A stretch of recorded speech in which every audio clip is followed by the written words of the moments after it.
এইখানে তো সব দলের লোক পানিতে যাবে, এই যে স্পিড বোটে সবাই উঠবে। আমি এমপি হিসাবে তোমাদের যা প্রোটেকশন লাগে আমি দিব, কোনো অন্যায় আমি হইতে দিব না। সোনারগাঁয়ের মাটিতে কোনো অন্যায় আমি হইতে দিব না। আমি শপথ করে বলতেছি, কোন 2 নম্বরই হারাম আমি খাবো না এবং কাউকে খাইতে দিব না। যতদিন এমপি আছি বললে মরবো। আমার একটা বিশ্বাস আছে যে ভালোবাসা আমি পাইছি, এই ভালোবাসা নিয়ে আমি আখেরাত পর্যন্ত যাইতে চাই। আমার একটা বিশ্বাস আছে যে আপনারা সঠিক পড়াশোনার মধ্য দিয়া নিজেদেরকে সহযোগিতা করে একটা জায়গায় আমরা যাইতে চাই। আমরা বঙ্গবন্ধুর সোনার বাংলা বানাইতে চাই। আমি কথা দিচ্ছি জননেত্রী শেখ হাসিনার কাছে 2-3 বছরের মধ্যে জননেত্রী শেখ হাসিনার কাছে আমি বঙ্গবন্ধুর সোনার বাংলার একটা কনসেপ্ট, একটা ধারণা আমি উনারে উপহার দিতে চাই। দেখেন, আমি কথা দিছি আগামী 4.5 বছর আমি এমপি আছি।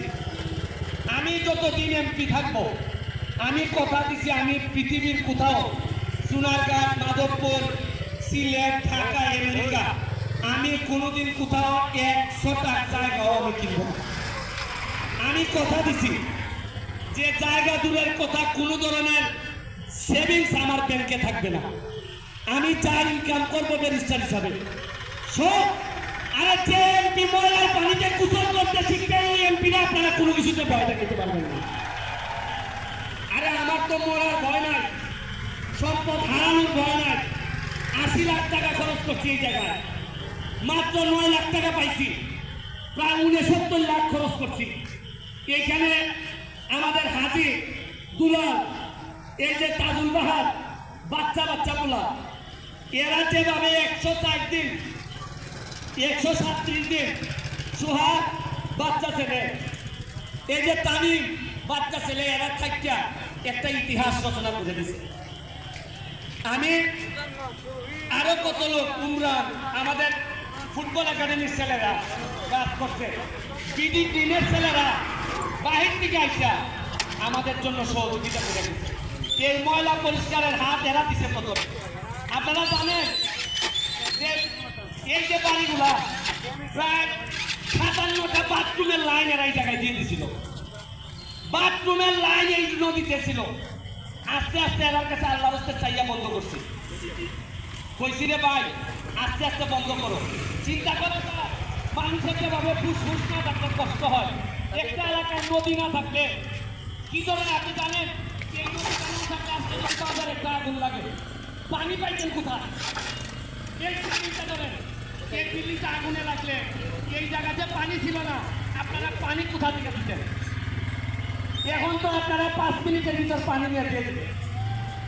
এত প্রকৃতি আমাদেরকে, আল্লাহ আমাদেরকে এত দিছে, কিন্তু দেয় নাই খালি আমাদের মাথার মধ্যে বুদ্ধি আর সততা দেয় নাই। না দিলে বহুদিন আগে এই জায়গার মধ্যে স্পিড বোট চলতো। শুনেন, আমরা কোনো কিছুই বাদ নাই, সবই পাইছি। আমাদের কোনো কিছুর কম ছিল না। আমি আর এইসবে যাইতে চাই না, আমার লজ্জা হয়। আরে যে এলাকায় জন্মাইছি, এই এলাকার মানুষের জন্য যদি জীবন পাই দিতে না পারলাম, বরং এই এলাকার মানুষের ব্যবহার করে আমরা সম্পদ বাড়াইছি। এই এলাকার মাথার মধ্যে ছোট ছোট জমি রাখছি। এগুলা আমার যে শত্রু,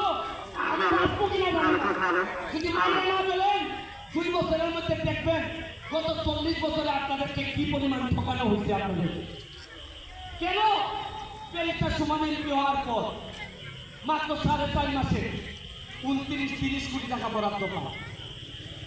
আমি এই কথা আপনাদেরকে বলে দিচ্ছিলাম, কি আশ্চর্যের দেশ আমার।